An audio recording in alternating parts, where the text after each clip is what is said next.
ada tumbleweed. Lo tau nggak kalau misalkan ada kayak semak-semak yang berjalan gitu, tumbleweed gitu. Ni tama kan Shenma. Apa tuh? What the fuck are you doing? Oh. Cao ni ma, cao ni zong si badai. Jadi kalau kalimat kotor apal ya? Ya hafal lah, gue main PUBG kan. Iya. Welcome back to the Base Indonesian Talks. Today, I decide to pick somebody else from a different side of the Indonesian political spectrum to be the guest of honor of today's Base Indonesian Talks. And I would like to introduce him to you guys. Please welcome Mr. Faris Gamal. Ya, halo. Ya. Jadi di sini biasa kalau misalkan kita podcast kita tuh ada ya bahasa Inggris, ada bahasa Indonesia.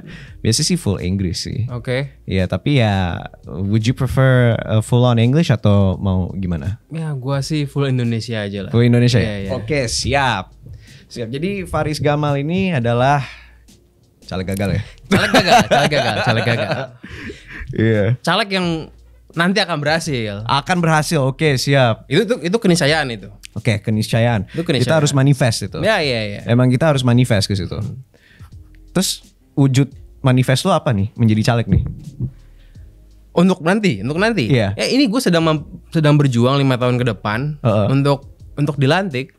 Untuk dilantik. Dan itu keniscayaan. Oke. Kemarin itu gue nyalek hanya mulai sebulan sebelum penetapan DPT. DPT itu daftar tetap gitulah. DCT, daftar caleg tetapnya. Jadi gue nggak punya waktu banyak sebenarnya. Gue nobody awalnya di dunia politik itu kan. Sebulan sebelum DCT itu gue baru masuk. Dan gue cuma ada waktu 4 bulan untuk kampanye yang sebenarnya gue pun nggak pernah kampanye. Dan gue dapet suara ya not bad buat gue sih. Nah iya nih, lu harus tahu Faris Gamal ini dia adalah caleg of tomorrow, man. Kenapa gue bilang caleg of tomorrow? Karena kampanyenya dia itu cuma modal content creating doang di sosmed, udah gitu doang. No baliho. Iya, itu literally strategi lo. Terus gimana itu? Gue tahu gue pasti kalah. Jadi untuk apa gue pakai baliho? Loh, gue masuk di partai baru, partai kecil. Iya.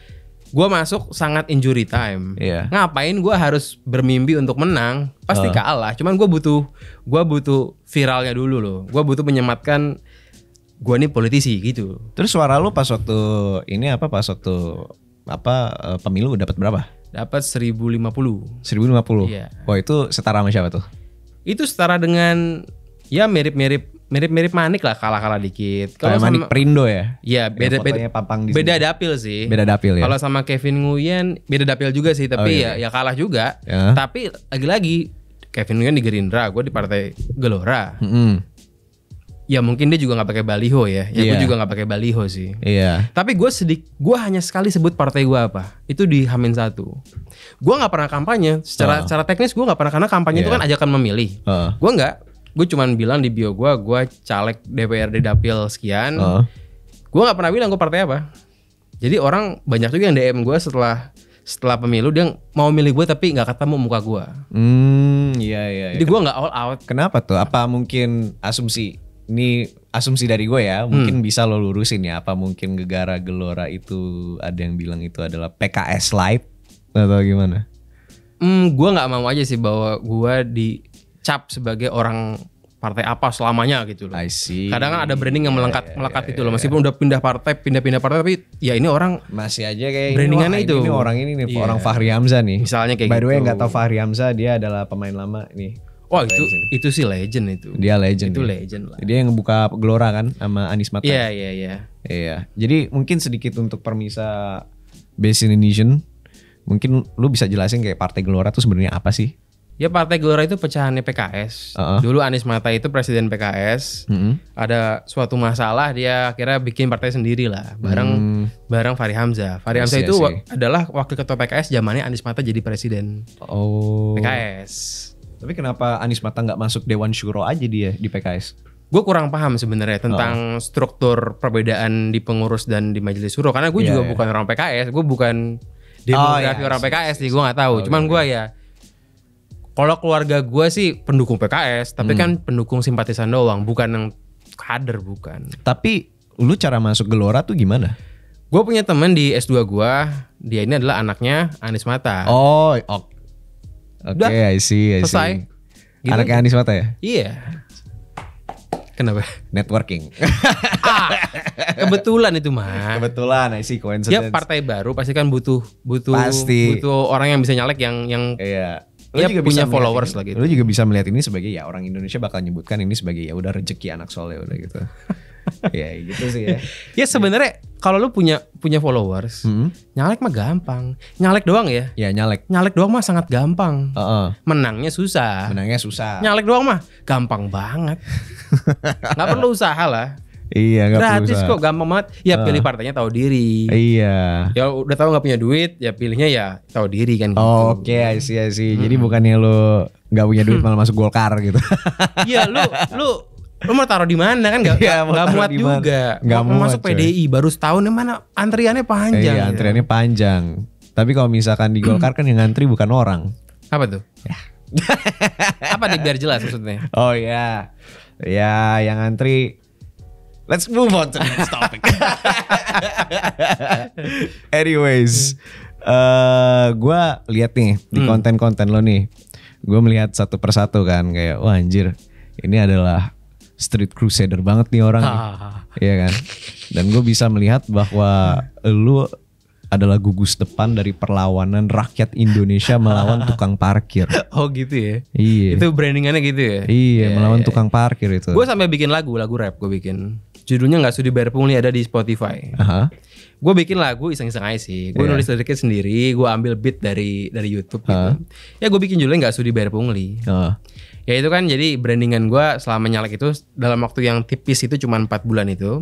Brandingan gue ya gagasannya itu tuh. Untuk memberantas pungli-pungli di dapil gitu kan. Iya. Kalau menang kan kalah. Kalau menang kan kalah. I Ya. see. Terus udah gitu lo kalau misalkan lo ribut sama tukang parkir berarti bukan ribut ya jatuhnya ya. Bukan ribut lah. Lo membawa perjuangan melawan tukang parkir ini. Iya. Lo berarti dikenal sama tukang parkir dong. Kebetulan gue udah jarang bawa mobil. Oke. Jadi ya gue tidak bertemu juga dengan tukang parkir. Kalau misalkan lu ketemu tukang parkir lu disuruh bayar? Ya pasti disuruh bayar semua orang lah. Ya tapi lu bayar? Tergantung, kita lihat dulu nih. Contoh kalau misalnya gue di restoran nih, malas berdebat kan, ya gue akan bayar parkirnya. Oke. Tapi kalau di minimarket yang sudah jelas-jelas tanpa berdebat pun gue tahu bahwa dia ini bukan orang minimarketnya, ini pasti kan pungli. Iya. Gue gak mau bayar. I see. Ini patut untuk dipelajarin juga nih Base Indonesian nih. Boleh lu punya prinsip, boleh lu punya ideal, tapi lu juga tahu tempat gitu, pragmatis. Jangan lu di mana-mana lu ideal gitu. Oh iya, nggak usah jadi. Bisa kan? Tadi street crusader gila, serem banget crusader. Ya. jangan lu ideal gitu loh. Enggak lah, lagi sama keluarga, apa mau debat? Masa debat ya? Masa ngajak berantem tukang parkir gitu? Bayar. Bayar. Ruin the mood lah iya. Gitu. Nah ini tuh jadi tukang parkir ini kayak lu sudah membawa perjuangan melawan tukang parkir, tapi ya kenapa gitu loh lu ingin melawan tukang parkir sobat? Apakah hanya karena apakah emang menurut lo ini adalah sesuatu hal yang harus mulai dilawan dalam mentalitas orang Indonesia bahwa tukang parkir itu udah tidak punya posisinya lagi di Indonesia yang sekarang, atau mungkin gegara ya platform politik gitu? Gue ini dari dulu prinsipnya anti feodal. Oke. Jadi gue nggak suka feodalisme nih. Feodalisme itu macam-macam ya. Tukang parkir itu feodal loh. Dia menggunakan alasan gue akamsi, itu feodal itu. Oke. Dia menggunakan menyebut-nyebut nama gue orangnya si ini, feodal itu. Pernah dia itu bentuk gitu? Feodalisme. Ya kalau kita nggak mau bayar, saatnya gue lagi sendiri dan gue mau iseng-iseng berdebat gitu ya, itu yang keluar kan. Antara gue akamsi, peraturannya emang begitu. Itu di daerah mana tuh? Di Jaktim banyak begitu. Banyak. Soal di kafe-kafe parkir di pinggiran gitu. Ya parkir di pinggir jalan pun sebenarnya nggak boleh ya. Tapi ini ada tukang parkirnya juga plus lah. Jadi ya pasti jawabannya. Kalau lu berdebat, katakan misalnya lu bilang, perdanya mana yang bilang bahwa lu itu berhak nagih gua 2.000 gitu. Pasti kan jawabannya akan, lah pokoknya emang begitu. Gak bisa jawab dia. Ya pokoknya emang begitu peraturannya. Gua orang sini, itu feodal. Feodal banget. Feodal itu. Dan gua anti feodalisme. I see. Terus udah gitu, lu kalau misalkan tukang parkir bilangnya, ya gue orang ini, lu tahu orangnya siapa? Nggak tahu lah, mana gue tahu. Mana gue peduli. Terus udah gitu gimana biasanya itu? Ya mau lo sebut si Nanda, si Belmondo siapa? Ya mana gue peduli. Ya I don't give a damn gitu kan nama-nama tuh orang itu. I see. Ya gue bilang aja, ya mana tunjukin. Ntar gue bayar goceng. Iya. Ya paling akhirnya gue bayar 2.000 lah gitu kan. Ya kalau lagi mood gue ladenin. Kadang kalau di tendean, misal tendean itu merupakan puteran paling sialan itu. Di tendean itu nggak boleh muter, ada pelangnya. Tapi ya si Pak Ogahnya ini itu bantuin muter. Iya. Kalau gue lagi mood, kadang misalnya gue lagi bawa mobil nih dari arah Senop mau ke Kuningan tuh, ya gue buka kaca. Nggak boleh, gue bilang nggak boleh begini. Nggak boleh, gue bilang. Lu kayak gitu? Iya. Lu buka kaca, lu literally kayak pungli gitu. Gue bilang nggak boleh begini, nggak boleh. Tapi nggak kasar, nggak keluar kata-kata nggak kasar. Nggak. Kayak jadi contohnya kayak nggak boleh kayak gini, nggak boleh. Hey, gitu. Nggak boleh, lu muter-muter, gue bilang. Terus dia bisa kayak gimana? Mereka sih mentalnya mantep ya. Mereka tuh nggak kepancing. Mereka selalu cuman, gue berkali-kali coba dan jawabannya selalu sama. Apa? Mereka malah begini, minta maaf gitu. Jadi oke juga gitu. Tahu diri ya. Jadi nggak ada pertengkaran gitu. Oh iya. Oke juga itu. Oke juga itu. Tapi lebih enak emang kayaknya kalau misalkan dapet tukang parkir juga tukang parkirnya kayak gitu ya udah minta. Iya. Minta seininya aja, seikhlasnya aja gitu. Yang tadinya kita mau kesel karena dia begini-gini, ya udah deh gitu kan. Kampret lu kan gitu. Tapi gue juga kalau misalkan bawa mobil ya. Jadi gue sering bawa mobil nih. Terus udah gitu kalau misalkan gue ada kayak putaran-putaran gitu. Itu tuh suka ada pauga. Nah gue jarang kasih duit. Tapi mereka biasa gak marah juga. Betul. Tetapi gini loh, lo harus tahu bahwa banyak orang yang tidak enakan, yang akhirnya terpaksa bayar. Lo nggak bisa bilang bahwa nggak ada yang nggak enakan. Gue enak-enak aja nggak bisa. Banyak orang nggak enakan yang akhirnya jadi bayar. Iya. Dan dan Pak Ogah tahu itu. Dan Pak Ogah tahu itu gitu. Itu jadi, pungli. Meskipun lu tidak dipaksa, tapi kan mereka kadang-kadang ngecerek duit. Itu kan minta duit namanya. Jadi tuh Pak Ogah tuh basically nge-guilt trip kita ya. Ada yang begitu, ada yang iya. Pak Ogah itu strateginya nge-guilt trip ya. Iya betul. Ada yang kayak gila toksik banget anjir. Ada yang ngecek-ngecekin duit gitu kan. Itu kan supaya kita udah dibantuin bayar dong gitu loh. Kalau gue nggak pernah minta bayar, gue nggak pernah minta jasa lo, gue nggak butuh jasa lo. Ya gue juga bisa muterin mobil sendiri. Gitu. Sesusah apapun, gue tidak akan butuh jasa Pak Ogah gitu kan. Tapi kan mereka ya ngasih kita perasaan. Ada orang yang kebanyakan orang kita kan pasti nggak enakan dan iba gitu loh. Iya iba emang kayaknya budaya orang Indonesia kayak gitu sih. Iya. Ya ada bagusnya, ada plus minusnya. Bagusnya ya kita lebih gampang ngebantu orang lain di jalan. Tapi ya banyak buruknya. Minusnya kalau misalkan ada orang toksik di luar sana yang tahu, wah gila nih, guilt trip aja gitu. Sama kayak katakan misalnya pengamen ya, pengamen yang memang pengamen itu kan bukan pekerjaan. Pengamen itu tuh nggak berguna. Aktivitas dia tuh nggak berguna buat perekonomian. I see. Sehat, seger, malah ngamen mau ngapain? Ya akhirnya orang kan karena nggak enak aja. Kadang misalnya lu lagi makan di pinggir jalan ada pengamen. Itu pengamen tuh datangnya 5 menit sekali ganti-ganti. Nah, itu mengganggu kehidupan itu.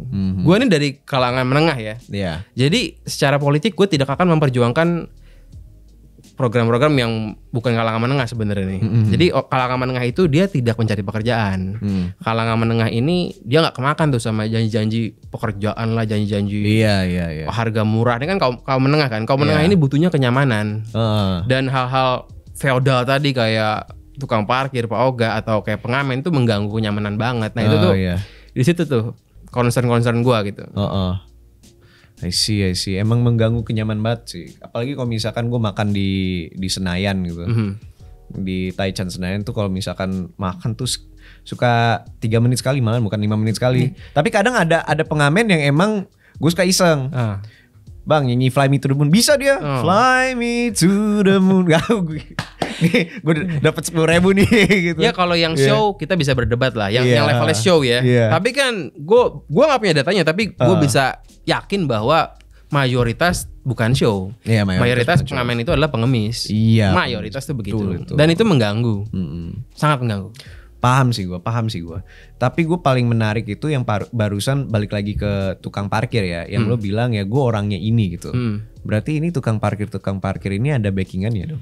Ya logikanya pasti begitu kan. Cuma kita nggak tahu siapa kan.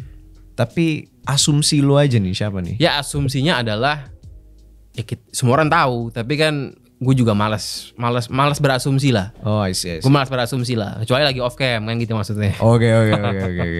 Tapi tanpa disebut juga ya semua orang tahu lah maksud gue. Sekiranya orang-orang yang ya punya andil dalam daerah itu ya. Iya, orang-orang yang katakan megang daerah itulah. Dia itu kan nggak cuma ngobjekin tukang parkir doang, bukan cuma tukang parkir yang store sama big boss ini gitu. Iya. Tapi juga PKL juga harus setor kan. I see. PKL ini katakan jualan di pinggir jalan, di trotoar nih. Jualan di trotoar itu apapun alasannya adalah sebuah kesalahan. Dia itu merampas hak orang tuh buat jalan kaki. Ya tapi dia pasti jawabannya ya gue udah bayar ke abang ini gitu misalnya kan. Emang ditarikin juga duit kan.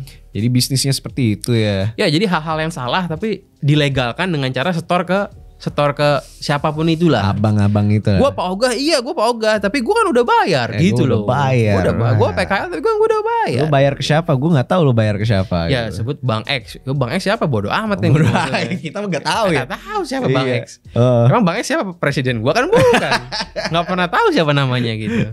Kalau misalkan dia bilang ya gue udah bayar tapi namanya nama presiden yang keluar gimana? Soalnya saya bayar ke Jokowi gitu. Gila, Jokowi ngurusin receh begitu. Sebenarnya gak receh sih. Kalau dikumpulin tuh gede. Iya. Tapi kalau misalkan kayak lu kumpulin Pak Ogah se-Jakarta ratusan gitu. M pasti. Iya, ratusan M. Offset seminggu lah. Dan buat gue ya di Jakarta itu adalah pungli yang paling beradab. Emang ada yang paling gak beradab? Kalau kita ke puncak lebih ngeri lagi. Kayak gimana tuh? 300 meter ada aja. Jadi setiap belokan tuh kayak ada aja pungli-punglinya. Lo mau lewat dikit ada pungli gitu. Ada pungli seakan-akan kayak lu datang ke daerah gua, bagi-bagi lah. Seakan-akan tuh gitu kan pesannya tuh seakan-akan. Coba lu ke puncak. Bahkan sampai di Plang kadang-kadang. Kalau mau lewat baru lu. Masa gitu ya? Itu di jalan rayanya. Ada yang di jalan raya, ada yang di jalan kampungnya. Tapi gini loh, logikanya jalan kampung pun itu bukan punya orang kampung itu. Jalan kampung itu pun punya umum. Meskipun itu jalan kampung, tapi nggak bisa lu begitu-gitu mainnya. Itu bukan punya lu juga. Gitu. Kenapa kayak gitu ya? Mereka jatuhnya nih kayak kalau di Inggris tuh ada sebutannya zaman dulu namanya highwayman. Jadi tuh dulu di Inggris kan kayak jalanan-jalanan dari kota ke desa-desa lain itu kan kurang terkondisikan kan ya. Karena emang Inggris itu agak wilderness gitulah dulu mereka. Jadi peradabannya itu tuh nggak kayak ya udah mentoknya di sini aja. Terus nanti lanjut lagi ke desa berikutnya dan di antara ini jalanan nih suka banyak highwaymen kayak orang-orang yang pungli-pungli. Oh, ada juga di sana. Ada di Inggris abad 18-an. Itu banyak tuh. Bahkan kalau misalkan gue baca buku The Tale of Two Cities by Charles Dickens. Ya itu tuh setiap mereka setiap dari London ke Bedford gitu kalau nggak salah ya. Tuh kemana gitu gue lupa. Itu ada sekitar 4-5 orang yang pungli. Iya, sepanjang jalan. Tapi punglinya itu ada harganya nggak? Ada harganya. Ada harganya. Kalau misalkan lo nggak bayar ya udah lo dirampok.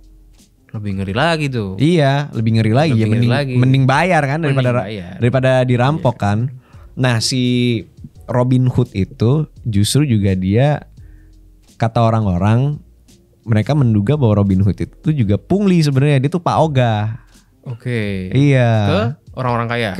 Ke orang-orang yang ini di jalanan itu karena kan Robin Hood kan jatuhnya kayak highwayman dia. Oke. Jadi dia dapetin duit dari siapapun yang lewatin jalan, terus ya udah nanti dikasihin ke komunitasnya dia gitu. Ya yang kocaknya sih hal ini diromantisasi aja menjadi sebuah jadi Robin Hood. Iya, menjadi Robin Hood gitu loh. Yang belum tentu benar begitu gitu ya. Iya, padahal kan di cerita Robin Hood itu ada yang namanya Sheriff of Nottingham kan ya dia ini kayak semacam bangsawan sekitar. Tapi dia juga kayak wali kota lah jatuhnya. Dia memburu Robin Hood, tapi dibilangnya ya dia Sheriff of Nottingham itu penjahat. Ya bukan, Sheriff of Nottingham itu ya dia orang yang melakukan tugasnya sebagai bangsawan daerah itu. Yaitu membersihkan daerahnya dari ya ancaman-ancaman kriminal. Dan Robin Hood itu kan jatuhnya kriminal dia. Ya mungkin berarti di sini juga ada Robin Hood juga kan? Berarti Pak Ogah di Indonesia jatuhnya kayak Robin Hood. Mungkin gitu. Bosnya Pak Ogah kali. Iya, bosnya Pak Ogah. Yang nanti akan give back to communities gitu kan? Siapa tahu kan? Iya, siapa tahu. Kan. Tapi kenapa ya? Bos-bosnya Pak Ogah ini ya skema bisnisnya kayak gini, lu bisa berasumsi nggak? Berasumsi ya ini kan uang easy money lah. Ya menarik lah itu. I see. Ya apalagi yang lu dustakan itu kenikmatannya hakiki itu. Ngapa-ngapain kok? Emang ngapain? Ya. Modal kenal network, modal punya network aja kan itu. Ya kalau misalkan lu punya network banyak orang, lu kan bisa buka toko bangunan ya. bisa kuli-kuli bangunan gitu kan. Dipekerjakan. Ini malah Pak Ogah. Harusnya. Tapi kan kadang Pak Ogah tuh nggak selalu alasannya karena nggak ada pekerjaan ya. Iya. Coba kasih kerja, belum tentu mau. Apa yang lebih easy money dari ngecek minta duit tuh? Tapi mereka digaji sebenarnya. Ya mereka itu kan pokoknya harus setor berapa gitu loh. Mereka digaji berapa? Mereka bukan digaji, mereka harus setor. Kalau nggak salah tuh kayak super taksi aja, lu harus setor, lebihnya buat lu. Oh, I see. Terus kalau mereka nggak store? Ya kan bisa diganti dia. Kalau nggak diganti mereka kemana? Kalau nggak diganti ya lanjut dong. Kalau nggak diganti, kalau diganti ya. Kalau diganti. Kalau diganti ya nggak tahu deh mereka kemana. Tapi gini loh, bos Pak Ogah itu bisa macam-macam. Nggak selalu yang orangnya itu terus, nggak, macam-macam. Tiap daerah beda-beda. Daerah yang makin sepi, makin nggak gurih daerah itu ya, pasti kan bosnya makin kecil juga gitu loh. Iya. Daerah yang paling gurih tentu bosnya paling mengerikan, pasti kan gitu. Iya. Paling mengerikan sih ya. Kayak contohnya Tanah Abang gitu. Iya. Dulu kan Ahok sempat berantem lah. Itu kan nggak gampang berantem begitu. Iya, nggak gampang itu. Butuh nyali, ya harus gila. Harus gila kayak Ahok. Kalau cuman harus, misalnya katakan gua misalnya suruh beresin pungli cuman di belokan kampung yang nggak gurih, yang sedikit pemasukannya, ya bisa-bisa aja lah. Siapa sih backingannya? Mungkin oknum Pak RT, oknum Pak RW, ya gampang itu mah. Gampang itu. Iya, tapi kan kalau di tempat yang gurih-gurih, gimana caranya? Ya itu gimana caranya tuh? Itu mereka udah setinggi bintang-bintang itu. Gak tahu deh gua. Kalau misalkan kayak gitu mah gue balik lagi dengan perkataannya Mark Twain. Untuk menghabisi musuh, cara yang paling gampang adalah membuat mereka berteman. Ya itu kalau lo mau sebut siapa monggo lah. Kalau gue kan tidak tahu, gue tidak punya kajian, gitu. Namanya setinggi bintang. Apaan Peter Pan? Kan tinggi banget kan, bintang kan di atas sana kan. Wah jauh banget gitu. Ngelewatin awan ya gitu. Ya paling gue berharap sih Street Crusader lo nih melawan Pak Ogah payoff sih. Ya gini ya, gue sih nggak ada masalah sama Pak Ogah. Maksud gue, ya gue mengerti payoff mereka juga. Ya easy money adalah hal yang menarik, gue paham lah itu. Gue pun kalau jadi mereka juga mungkin begitu juga. Tapi yang gue ingin lawan itu sebenarnya bukan Pak Ogahnya. Tapi karena lawan Pak Ogah itu kan berat. Ngapain lawan Pak Ogah? Mereka juga bukan penjahat. Mereka ini preman pungli. Yang ingin gue lawan itu adalah perasaan bersalah orang saat tidak bayar. Jadi target gue itu adalah penonton gue yang bukan preman tapi yang jadi konsumennya gitu loh. Lu nggak usah nggak enakan, nggak bayar Pak Ogah, nggak usah ngerasa lu ngerampas hak Pak Ogah kalau lu nggak bayar. Kenapa? Karena emang bukan haknya. Lu mau buka dari sisi agama, dari sisi hukum, semua itu nggak bener jawabannya. Itu tindakan ilegal. Lu nggak perlu nggak enak gitu loh.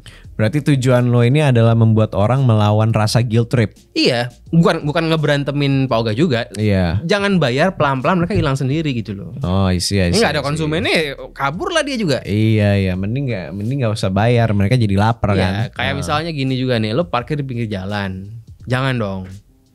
Lo parkir di tempat yang bener lah. Lo kalau emang parkiran susah, naik apa kek, pelan-pelan juga hilang tuh tukang parkirnya.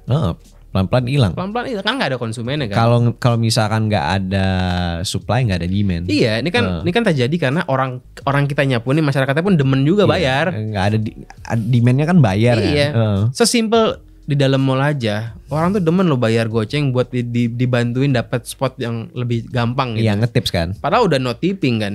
Padahal kalau misalkan mereka bantuin ya udah bantuin aja gitu. Iya, tapi kan lama-lama si tukang parkir resmi ini yang di mall pun jadi wah gurih juga nih dapat goceng. Akhirnya tempat yang tadinya kosong di tarokon. Tapi itu sebenarnya tuh yang kayak budaya apresiasi gitu. Ini berlebihan. Berlebihan. Ya? Jangan ngasih kita apresiasi sampai orang jadi pemalas gitu loh. Lo guys, lo kalau misalkan ngasih apresiasi, ngasih yang benar. Appreciation should only be given to those who deserve it. Dan kalau misalkan orang melakukan tugasnya hanya karena ya itu ya apa yang di expected of him, kayak contohnya tukang parkir bantuin lo parkir, tukang fotokopi bantuin lo fotokopi, ya sudah. Ya sudah, kasih aja duit yang sesuai dengan bayaran mereka gitu loh. Bukan berarti lo harus ngasih ya. Bukan berarti lo ngetip ya. Tapi lo juga nggak ada obligasi untuk ngetip. Kan mereka hanya memenuhi tanggung jawabnya aja. Iya.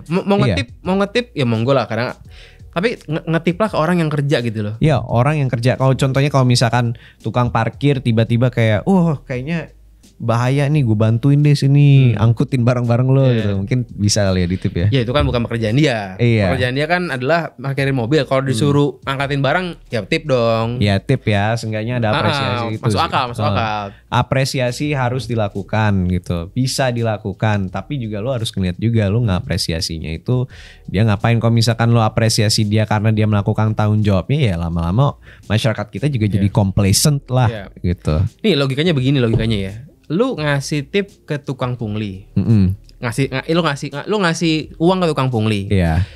Semakin dikasih uang, mereka akan semakin malas. Iya dong. Iya. Gue cuma duduk doang, dapat duit, ya gue terusin lah. Iya. Imbasnya apa? Imbasnya mereka makin melakukan hal-hal yang tidak berguna buat perekonomian. Ya rugi kita juga. Kalau lu ngasih tip, katakan ke supir ojol dikasih tip, dia akan semakin semangat buat ngebit orderan. Kalau dia semangat ngebit orderan, restoran bakal lebih laku, GoFoodnya bakal lebih cepat nyampenya. Restoran lebih laku, artinya ada supplier bakso yang lebih laku juga. Ada supplier plastik yang lebih laku juga. Jadi chain ekonominya tuh muter gitu loh. Iya. Lu ngomong kayak gitu, gue jadi lupa. Gue harus ngetip Gojek gue barusan. Tip lah, boleh lah. Gue lupa ngetip. Lagi-lagi nggak wajib. Tapi kalau mau mendingan ke orang yang beneran bekerja yang berguna buat perekonomian. Iya, dan mereka udah kalau misalkan let's say untuk menyelesaikan pekerjaannya, ya mereka harus melakukan hal di luar tanggung jawabnya. Contohnya kalau misalkan supir Gojek nih, dia udah selesai ngantri makanan, tapi ya dia juga lu minta obat juga ke dia. Lu mampir dulu ke warung. Mampir dulu ke warung. Tip lah, ya. Minta obat, terus udah gitu dia balik lagi ke sini kasih tip lah, boleh lah gitu. Atau enggak dia udah hujan-hujanan. Gitu kayak lu pesen pas lagi hujan-hujanan. Kalau gue personally ya, kalau misalkan tukang Gojek itu ngedeliver gue makanan lagi hujan-hujanan, gue kasih tip. Kenapa? Walaupun itu tukang ojek, memang tanggung jawab dia untuk ngedeliver makanan gue, dia punya pilihan mau deliver sekarang atau nanti dia tunggu hujan. Tapi dia tetap aja nerobos hujan untuk ngedeliver makanan. Hujan itu kan menurunkan imun badan kita gitu. Jadi dia makin rentan untuk kena penyakit dong. It makes sense. Gitu. Ya udah, gue kasih tip sebagai bentuk apresiasi. Kayak yang gue pengen ngetip Gojek gue nih sekarang nih. Berarti berapa? 200.000? Gue enggak lah. Gue nggak setajir itu. Baju oke lah, boleh lah. Mengatakan bahwa gue akan ngetip orang 200, tapi ya nggak gitu juga. Lu kan presiden Gen Z. Gue bukan presiden Gen Z. Lu akan challenge title itu kan? Apa? Lu akan challenge title presiden Gen Z itu kan? Itu kita lihat dulu ntar. Bahkan ke pemulung ya, pemulung itu berguna buat perekonomian. Pemulung itu mengurangi sampah di perkotaan. Kalau nggak ada pemulung, itu Pemda bakal lebih banyak keluar uang buat bersihin sampah. Iya. Nah, orang kayak pemulung itu beneran berguna buat perekonomian. Lu ngasih sedekah ke mereka juga oke, karena mereka berguna. Iya. Jangan ke tukang pungli, nggak ada gunanya. Iya, mereka juga tukang pungli juga pungutan liar. Mereka dapat duit. Terus apa?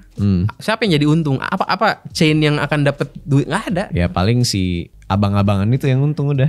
Iya kan, nggak make sense. Kita juga nggak tahu abang-abangan itu siapa. Kita nggak ada andil itu dia. Abang-abangan itu. Ya intinya gue doain aja sih, semoga di bawah Faris Gamal ini Indonesia bebas pungli, bebas tukang parkir. Waduh, jauh sekali kita ngomongin Jakarta aja.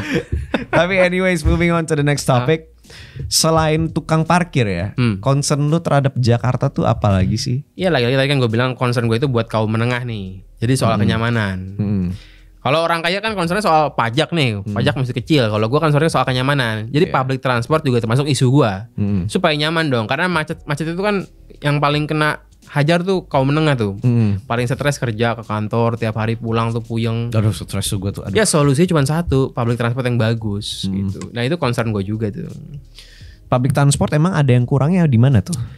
Kalau di Jaksel mah oke, tapi coba ke Jakut, coba ke Jakbar, berat. Coba ke Jakbar naik, coba kita ke Central Park. Dari sini nih Central Park ke CP tuh. Naik angkutan umum, pilihannya sedikit. Itu baru CP, baru Jakbar awal tuh. Belum Jakbar Meruya sampai ujung sana lagi. Lebih bingung lagi tuh. Sirkulasinya ya? Pilihannya, armadanya, pilihannya, jalurnya. Jaksel oke. Menurut lo kota seperti Jakarta itu harus mempunyai transportasi jalur transportasi yang sulit seperti kayak di Singapura sama di Jepang tuh kan? Kalau di Jepang tuh banyak tuh ada JR Line, ada Tokaido Line, kayak laba-laba gitu. Kayak laba-laba gitu. Harus begitu. Harus begitu. Ya kalaupun nggak mampu untuk bikin MRT sebanyak itu, minimal tuh BRT lah. Si bis ini bikin kayak begitu tuh kan lebih murah bikinnya kan. Iya. Kan bikin BRT murah, cuman beli bis mahal sih. Tapi beli bis lebih murah dibanding bikin jalur layang kan lebih murah. Kira-kira apa bedanya itu sama Transjakarta? Transjakarta itu BRT. Oh BRT. BRT itu kan bus rapid transit. Masalahnya kalau mau disebut BRT kan rapid transit kan. Iya. BRT itu hanya sahih dikatakan BRT jika jalurnya itu steril, jalur sendiri. Transjakarta tidak semuanya BRT. Masih ada juga yang belum BRT, yang masih gabung ke jalur orang lain. Itu kan macet, ngapain? Siapa yang mau naik Transjakarta kalau jalurnya itu gabung bareng-bareng macet sama yang naik mobil? Iya sih, itu jadi nggak nyaman sih ya. Ya fullin Jakarta harusnya 100% BRT harusnya. Dan tambah jalur juga. Jakbar tuh gersang menurut gua. Gua pernah mau tes ke Jakbar naik angkutan umum tuh bingung sendiri. Apa ya? Nggak ngerti jadinya, bingung. Yang gua pernah perhatiin sih masalah public transport ya. Itu stasiun Manggarai emang separah itu ya. Stasiun Manggarai itu kan baru dibangun ulang. Dulunya kan kecil. Sekarang tuh memang gede banget, jadi kompleks banget. Masalahnya eskalatornya tuh iya satu doang gitu. Jadi kayak kecil aja gitu. Itu yang jadi masalah tuh. Eskalatornya yang jadi masalah. Eskalatornya itu ya tidak bisa menampung banyaknya orang naik turun gitu loh. Mungkin saking banyaknya karena emang itu stasiun gede banget. Banget. Kenapa eskalatornya bisa kayak gitu? Siapa yang harus disalahkan? Yang bikin ya lah, harusnya kan di analisa dulu bakal sebanyak apa daily visitornya. Ya gimana sirkulasi orang untuk pindah ke peron lain. Banyak orang misalnya dari Sudirman nih, dia mau ke Bogor, itu nggak langsung, dia harus berhenti di Manggarai, harus pindah ke peron lain buat ke Bogor. Yang jadi masalah adalah gimana cara orang dari peron A mau ke peron B. Terlalu banyak, jadi susah mau bergerak di dalam stasiunnya gitu loh. Gue melihatnya sih stasiun Manggarai itu tuh adalah disaster waiting to happen sih. Karena kan lo pernah lihat peristiwa-peristiwa yang kayak di ini? Lo pernah lihat ini nggak sih kejadian yang ada di Korea tuh? Yang mana? Yang di gang-gang itu tuh, yang pas Halloween. Oh iya. Sampai berapa ratus orang meninggal kan? Karena keramaian. Menurut tuh stasiun Manggarai bisa separah itu? Gua belum pernah merasakan stasiun Manggarai di jam pulang kerja.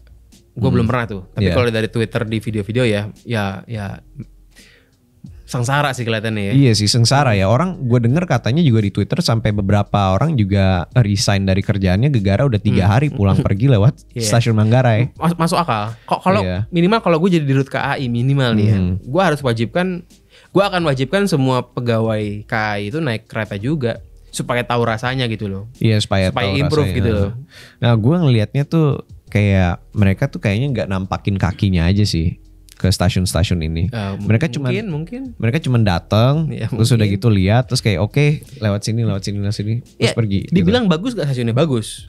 Tapi kan dia mungkin lihatnya di jamnya bukan jam pulang kerja. Iya sih ya. Lo mestinya tuh nongkrong di situ jam 6 sore di hari Senin atau hari Jumat. Harusnya begitu tuh. Lo lihat betapa sesaknya itu stasiun Manggarai. Iya, dan solusinya apa ya lo mesti cari tahu lah. Yang cari kan dia digaji. Dia mesti mikir. Kayak itu tuh solusinya tuh orang-orang KAI itu perluas eskalator. Ya tapi gimana teknisnya? Ya nggak tahu deh, harus pikirin lah, itu kan kerjaan dia tuh. Iya, tapi emang ambisinya KAI itu tuh emang KAI yang bangun kan? Iya itu atau KAI. Pemda DKI Jakarta? Itu kan punya KAI. Atau ada collab, gue juga belum tahu sih, ada collab nggak dengan Pemda mungkin, atau dengan pusat, gue nggak tahu, belum. Terus kayak stasiun Manggarai itu ibarat kata tuh udah pengen jadi stasiun sentral ya, kayak Shinjuku Station gitu ya? Iya, ntar kan bakal ada nyambung LRT juga di sana. Dan emang keren sih. Dari luar tuh megah banget. Emang keren. Dulu tuh nggak kayak gitu. Dulu tuh kecil. Sekarang tuh emang keren sih. Ya kalau jadi Shinjuku mirip-mirip. Mirip-mirip ya. Yeah. Tapi ya versi Doskonnya aja ya. Iya, maksudnya gini, bayangin lo mau jadi stasiun Shinjuku itu yang di Shibuya bukan sih? Shinjuku sama Shibuya tuh sendirian. Lo sendirian. Iya. Misalkan mau kayak Shibuya gitu, rame gitu ya. Shibuya itu kan jalan perempatannya kan luas. Kalau Manggarai jadi kayak gitu, jalan depannya kecil. Jalan depan Manggarai kan kecil tuh. Kalau dia nampung daily visitor sangat banyak, nanti keluar masuknya itu gimana tuh? Jalan depannya aja kecil banget gimana? Ya itu harus kita lihat nanti sih. Begitu LRT jadi kayak apa tuh Manggarai itu? Ya kita harus lihat sih. Agak menarik juga kalau misalkan stasiun Manggarai ya bisa menampung dengan mudah populasi ibu kota gitu. Karena itu kan seharusnya menjadi stasiun utama. Ya mungkin perlu ada perluasan jalan juga di sana sih. Kalau ntar jadi bakalan sebesar itu ya. Tapi beranjak dari ibu kota nih ke masalah nasional nih. Menurut lo kereta cepat gimana? Lu ada ini nggak? Ada masalah sama kereta cepat nggak? Atau lu pernah naik kereta cepat? Pernah sekali. Gue menikmati aja sih. Gue orang yang nggak terlalu suka naik pesawat. Jadi kalau gue harus ke Bandung ke Surabaya gitu, one day gue harap nyampe Surabaya. Jadi lebih nyaman aja sih. Ya orang kan banyak berdebat masalah pendanaannya. Tapi kalau ngomong penting nggak kereta cepat, ada dua pendapat nih. Karena kita itu bukan negara daratan kayak Cina, ada yang bilang nggak penting. Kita kan bukan kayak Cina kan, satu negara bulat gitu. Kita kan pulau-pulau terpisah gitu kan. Harusnya yang dibanyakin itu maskapainya harusnya. Kalau pendapat yang pertama. Kalau pendapat yang lain ya kita bisa juga ngelihat Jepang di pulau paling besarnya tuh. Pulau Honshu apa namanya itu? Honshu. Di Pulau Honshu itu Osaka tidak akan sebagus itu ekonominya kalau nggak ada Shinkansen. Kyoto tidak akan sebagus itu ekonominya pariwisatanya kalau nggak ada Shinkansen. Karena kalau kita ke Kyoto harus naik pesawat dari Tokyo, ke Osaka juga harus naik pesawat. Orang kan mikir 2 kali. Iya, mikir 2 kali. Lo udah beli JR Pass, akhirnya Osaka rame juga gitu loh. Iya, kayak gua aja mager pas gua landing di Bandara Nerima yang gua landing di Haneda. Narita. Gua ke Osaka kan udah nggak ada lagi tuh koridornya tuh ke Osaka kan dari Indonesia kan. Harus lewat Bali. Nah, jadi gue dari Soekarno-Hatta tuh gue ke Haneda. Terus gue di Haneda untuk ke Osaka gue harus ke Itami. Jadi kayak anjir males banget lah mesti naik pesawat lagi gitu. Padahal bisa naik Shinkansen gitu. Tapi emang masuk akal sih. Ya harapannya Surabaya bisa semakin maju. Dari orang yang dari Jakarta tuh dia nggak harus effort naik pesawat tuh ya, terlalu effort. Lu mesti cek bagasi, lu mesti kelamaan nunggunya. Kalau kereta itu kan jamnya jam berapa, jalan. Iya, jalan. Pemeriksaannya pun gak ribet. Gue lebih suka naik kereta kemana-mana kalau ada. Jadi ya gue sih menikmati kereta cepat Bandung.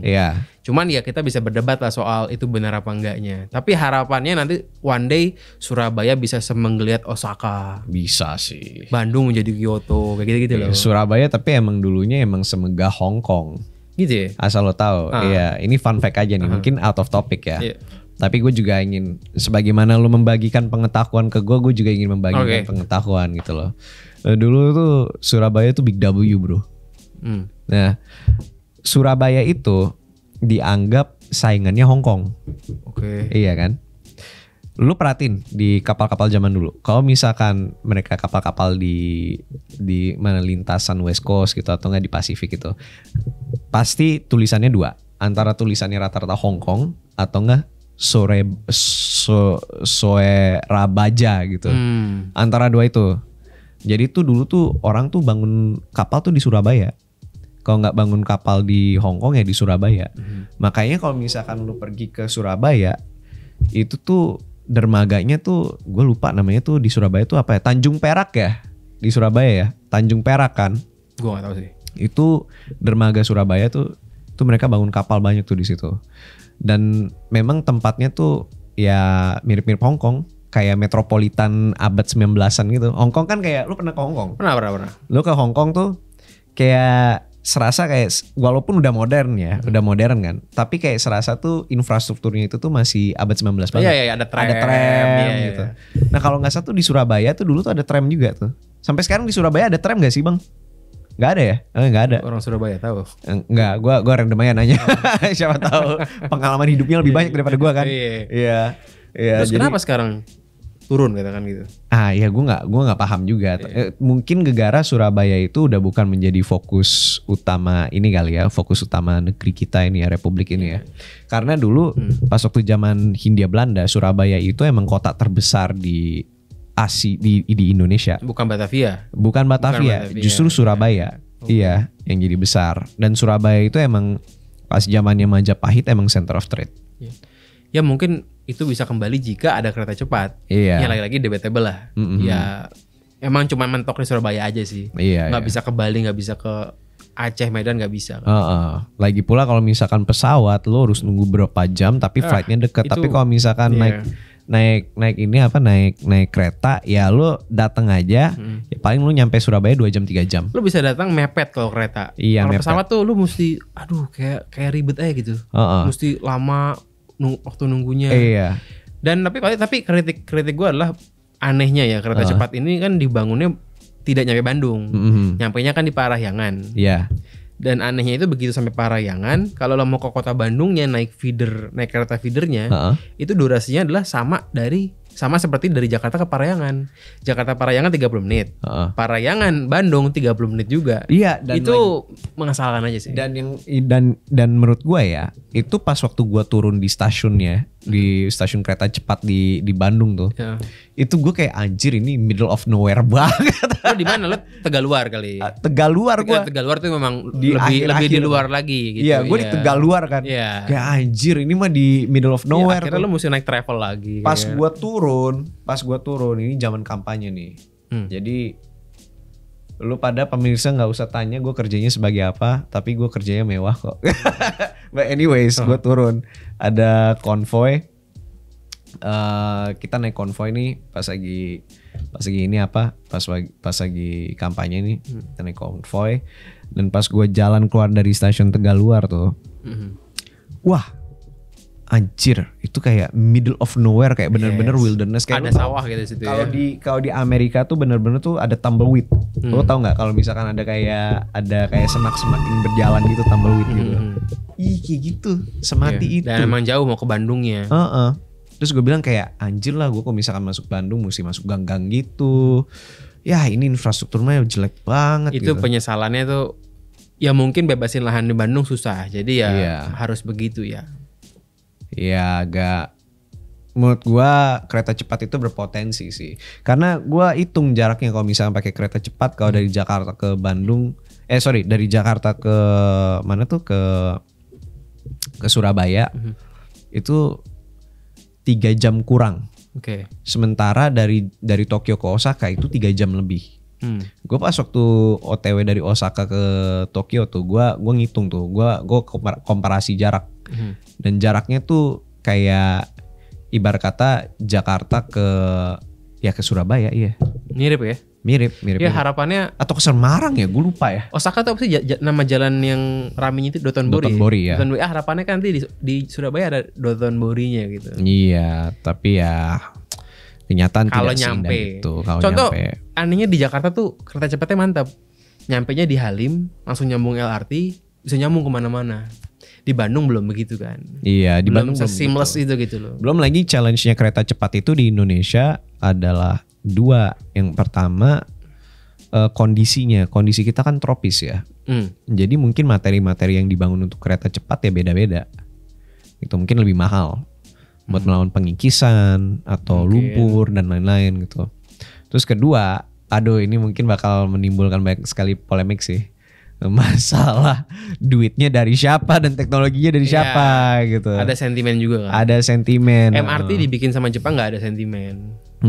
KCIC itu dibikin sama Cina ya banyak sentimen. Banyak sentimen gitu. Karena yang dijadikan kolateral untuk pembangunan kita ya adalah saham kita. Ya itu gayanya mainnya Tiongkok mungkin begitu kali. Iya.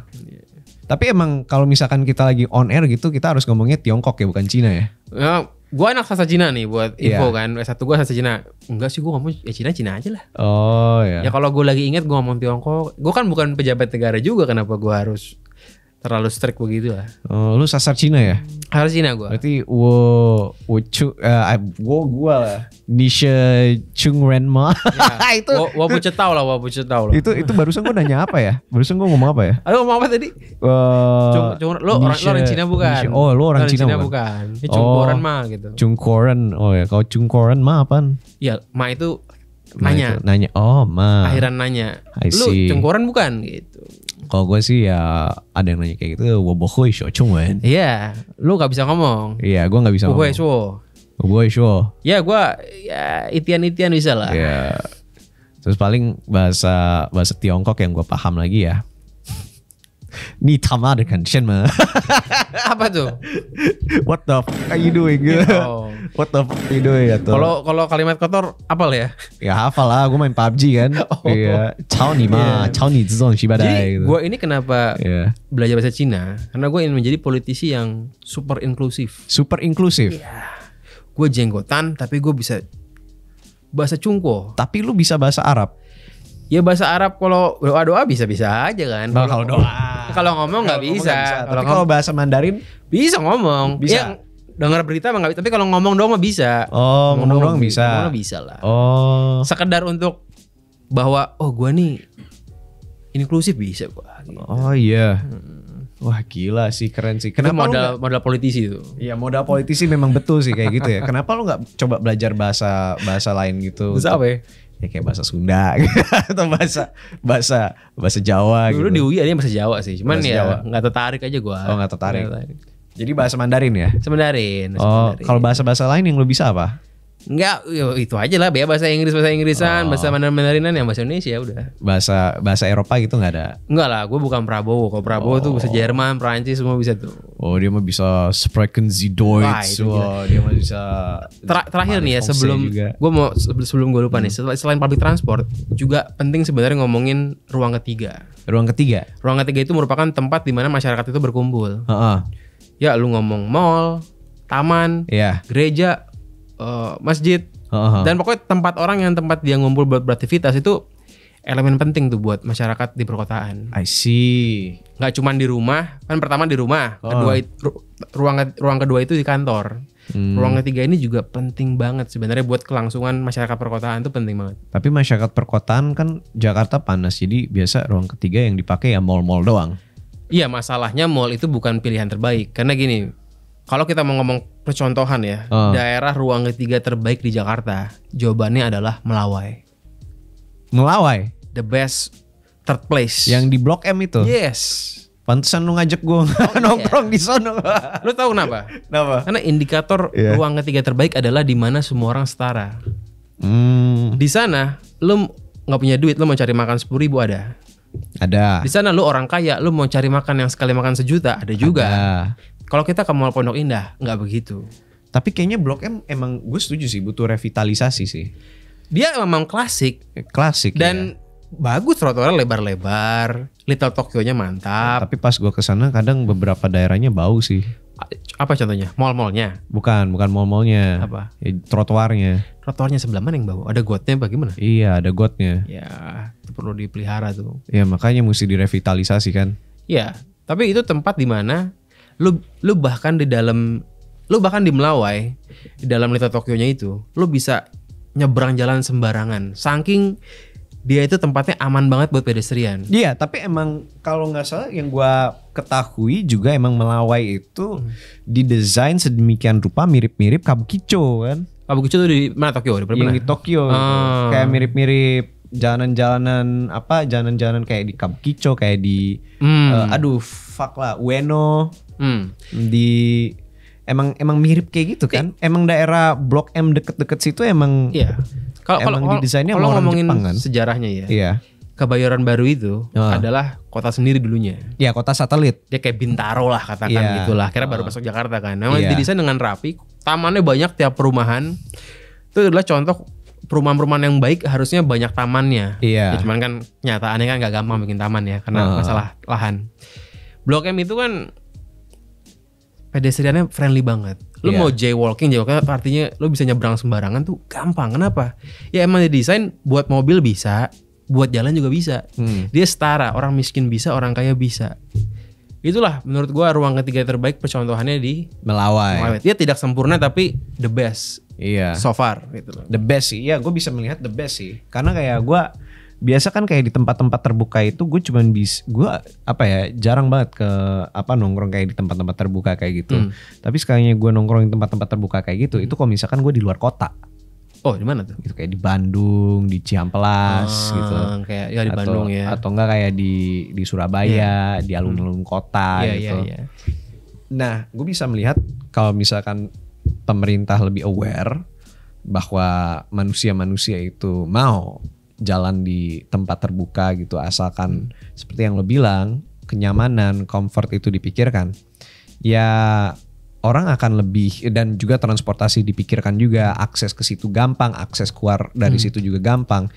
Ya orang juga mau gitu loh untuk membuka lahan kerja di situ mungkin, atau beraktivitas juga di situ. Jadinya nggak menaruh strain kepada trafik mobil atau motor, yang itu justru berkontribusi terhadap ya pencemaran lingkungan juga. Iya, gitu. lo bisa lihat ya di Kebayoran Baru itu mall-mallnya didesain buat pejalan kaki. Kenapa?